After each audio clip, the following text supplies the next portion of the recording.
So we're into 2024, and this is a year of growth, experimentation, and pretty much trying out all those things that I might find useful for the rest of my life. And the first of these was a 10-day Vipassana meditation retreat. So what is a Vipassana meditation retreat? Well, Vipassana meditation is about 2,500 years old. It was rediscovered by Buddha. Rediscovered means it's probably older than that. And then it was reintroduced in about the 1960s. They rediscovered some of the original text and they were translated to form a course that started being run in the late 60s and continues today.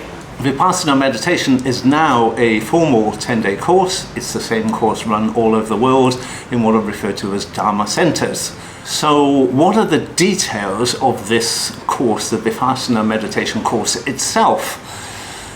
The remit behind it is probably best phrased by one of my fellow students in the taxi on the way there.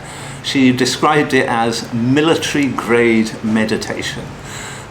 So what does this consist of? It is essentially taking yourself and reflecting inwardly on your thoughts on the world, your experience on the world, not something that you would read about, not something that you would watch, but your specific experience of Vipassana. So the environment is set up primarily to support that. So when you arrive at the retreat, after you've registered, there is no communication with your fellow students. So you are not allowed to talk, you are not even allowed to gesture, and you have to avoid eye contact. So you are essentially set up to reflect only on yourself while you're there. There are no electronic devices. You hand in your smartphone when you enter. You cannot read, you cannot write. It is essentially putting you in that environment that gives you total ability to reflect on your own thoughts in order to come out happier and to be able to spread that happiness to the rest of the world. That's the core of the course itself. So what were my personal experiences from the meditation retreat? So I should give a bit of background and say that this wasn't my decision. This was actually a gift from my significant other. It was a Christmas present. And I've done fairly regular meditation for about the last 10 years on and off. So I knew about meditation. I also did a little bit of research in advance on the course. So I kind of knew what I was letting myself in for. So, I knew that it was work, so to speak. So what did I take away?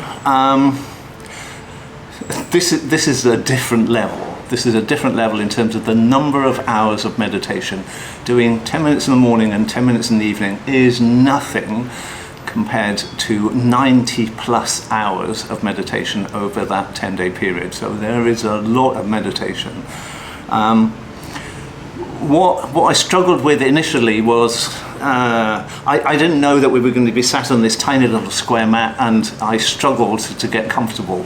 It took me about 2.5 days to be able to just cross my legs and stay there.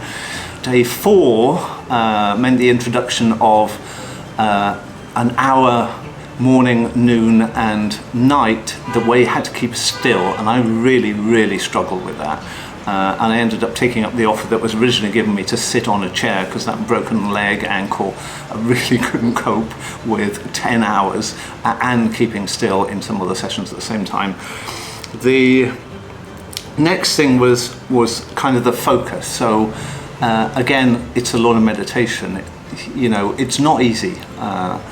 The sessions are broken up, you have breaks in the middle, but you really need to concentrate on the meditation. I found that the early morning stuff was really lovely, like really lovely. I had really good meditation sessions in the morning. As it got sort of late to mid to late afternoon, I did struggle with focus. And it kind of relates to the next thing, which is the distractions. Meditation is about focus. Our mind, things wander into our consciousness from our subconscious. There was some weird stuff. The distractions just got stronger and stronger and stronger towards the afternoon and kind of evening. totally random stuff dug up from my childhood, from work, from scenarios that had never even happened. You know, some really, really weird stuff that got dredged up. Other people said something similar. But I did discover that, you know, putting some of these themes together is, I kind of found some of these open loops that I can refer to them in my life, things that are not quite resolved, and so I have taken positive action to try to kind of close some of those off. You know, nothing major, but your subconscious brings up lots of stuff, and I try to use that as an advantage. The other thing is, if you're doing 10 hours of meditation a day, it sounds kind of relaxing, but boy, by 9:30 at night, I was super, super tired. And even though they refer to them as cells, where we slept, you know, the bed had the hardest mattress in the world, which was lovely, but I put my head on the pillow at 9:30 at night, I was gone. It's really exhausting, doing all of that kind of focused meditation for so long. And then I think the last thing is the vegetarian diet. I'm quite happy with vegetarian meals. I could probably be a vegetarian, no trouble at all. I really started to love tofu. I was kind of getting the inkling for it. I think 10 days of vegetarian and tofu a lot in the diet. I'm a definite convert to tofu.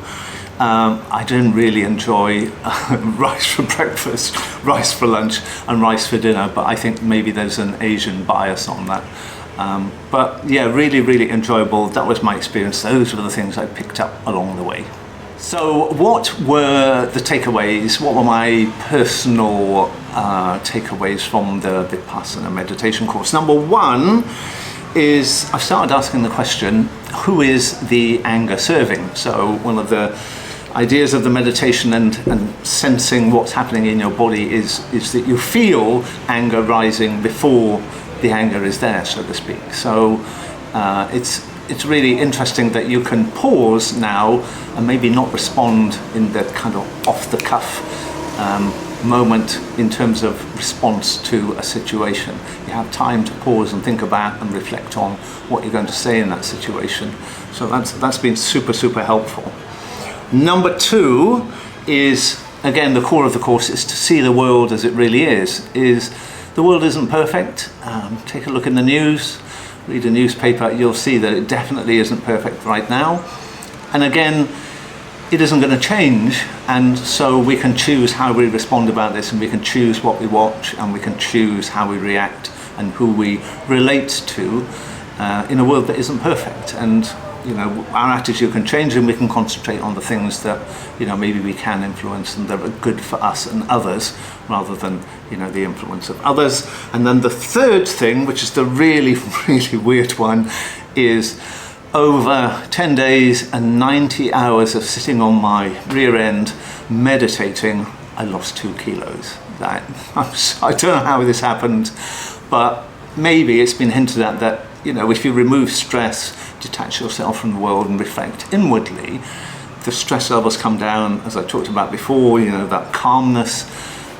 Maybe you don't need the sugar, maybe you don't need the binge eating as a consequence. And with a vegetarian diet from the course, I lost 2 kilos, and I'm super pleased about that, because, you know, I can continue on my other weight loss plan for the year, and having that 2 kilos is a key contributor.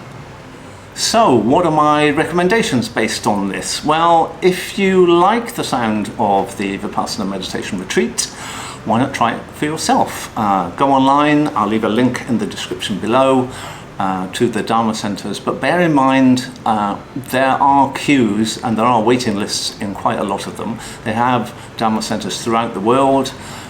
Take a look. You might want to combine it with a holiday, beginning, end or middle, if the nearest location isn't that close to you, or you want to combine it with a holiday. The second recommendation, if you cannot make the Vipassana retreat, is try meditation through an app.